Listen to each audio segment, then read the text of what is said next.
समृद्धी महामार्गावर सकाळी एक भीषण अपघात झालाय। कार मीडियन क्रॅश बॅरियरला धडकल्यानंतर पेट घेतल्यानं 2 जणांचा यामध्ये होरपळून मृत्यू झालाय। एक जण गंभीर जखमी झालाय। हा अपघात सकाळी 9 वाजण्याच्या सुमारास बीट टोल नाक्याजवळ घडलाय।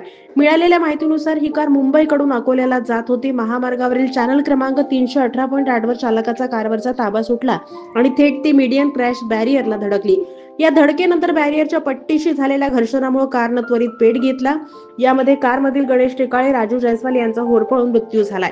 या अपघातात कार चालक अभिजित चव्हाण हा गंभीर जखमी झालाय। तातडीने त्याला ग्रामीण रुग्णालयात दाखल करण्यात आलं। मृत गणेश टेकाळे आणि राजू जयस्वाल हे दोघेही मुंबईचे रहिवासी होते आणि अकोल्याच्या बहिणीच्या घरी जात होते। अपघाताची माहिती मिळताच महामार्गावरील QRB टीम आणि महामार्ग पोलीस घटनास्थळी दाखल झाले। पोलिसांनी कारमधले मृतदेह बाहेर काढून त्यांच्या नातेवाईकांशी संपर्क साधण्याला सुरुवात केली। समृद्धी महामार्गावर या अपघातामुळे काही काळ वाहतूक विस्कळीत झाली होती। महामार्ग पोलिसांनी तातडीनं मदत कार्य राबवून परिस्थिती नियंत्रणात आणली। या अपघाताची नोंद पोलिसात झाली असून अधिक माहिती सुरू आहे।